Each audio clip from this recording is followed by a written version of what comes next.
All right, just to get the energy back in the room, let's get a little round of applause going. All right, you guys did a good job. You guys did a little louder for Arika, okay? So, Arika is a life coach who's been to 21 countries and is fluent in the ASL and loves Mexican food. You'll see why. All right, give it up for Arika.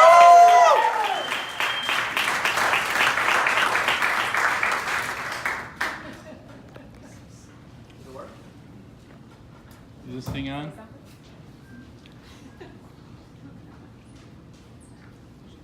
She's learning not to. Test.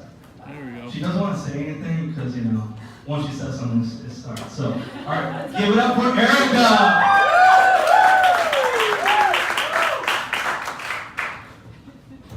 All right, good evening, everybody. My name is Arika Clark, and I was born and raised in St. Louis, Missouri.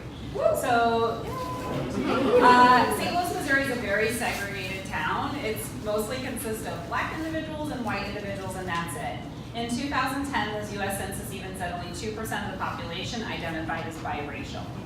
My father's African American or black, and my mother's Caucasian or white. They met at the end of the 60s and dated for about 8 years up until shortly after I was born. My father ended up later marrying another woman who was also Caucasian. I was primarily raised with my mother, so this meant I was raised in a very white environment, in very white neighborhoods, in white schools, and my mother had a little bit of difficulty with my hair. So my hair had more of a black texture, and she didn't know what to do, so she started asking some of her friends, her black friends, what to do with my hair. And they all kind of rallied around and said, just cut it off into an afro, which might sound great, but it was the 1980s at this point. So nowadays it's kind of popular, but in the 80s it was kind of coming out of the fad. So this, if I look back, this really started my identity crisis, so to speak, because here I was a little girl now with short hair, and I was called a boy. So I was raised in an environment of around people who did not look like me, and now I was also, again, called a boy. I did not really understand who I was through my grade school years. I knew that I was different, but I didn't really understand how or why I was different. And different meaning different from the way I look compared to all the other kids around me. My dad believes that if you have one drop of black in you, you are black 100%. So on the weekends, I would go to my dad's house and he would be like, you're black, you're black, you're black, you're black. And it's like, okay, if that's what I'm supposed to be. But the rest of the time, which was a good chunk of my life, I was with my mother, who was a little bit more free-spirited, and she let me be who I was. And I wanted to be tan because that's the color of my skin, which my dad did not appreciate. So here I was, a little girl that just wanted to be tan and be okay with it, but my dad said, no, you have to be black, and then I didn't understand why I didn't look like my friends. And it was always a constant battle of back and forth of not really understanding who I am as a black person and as a white person.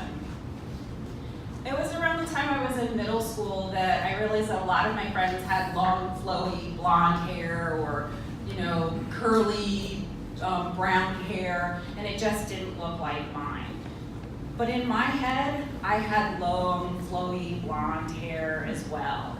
So you can imagine my dismay when I looked in the mirror and would be shattered because I didn't look like the person I thought I looked like in my head. It was really tough.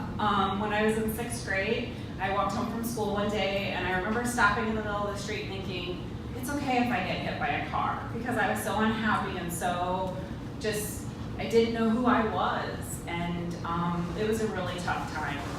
Right before high school, I ended up getting my hair straight, so it kind of looked like my friends. It was a lot more high maintenance. But in high school, I met another boy, and his name was Jason Clark, not related to me, but he was also biracial, and it was the first time in my life in 9th grade when I met someone who looked like me. We never talked about it, but it was just something cool to see somebody else that had tan skin. In high school, I was too black for the white kids, and I was too white for the black kids, and that's pretty much how the rest of my school years played out. It wasn't until my 20s where I really started loving myself and really embracing the black and the white and becoming who I wanted to be. I could wake up every day and just be Arika and loving it. when I was in my early 30s, I had my daughter. She's the love of my life. You'll see her in a minute. And so she's 25% Black, 75% Caucasian by birth. But now she lives in a family with a Mexican father, who's right there recording me, and me, who's half and half.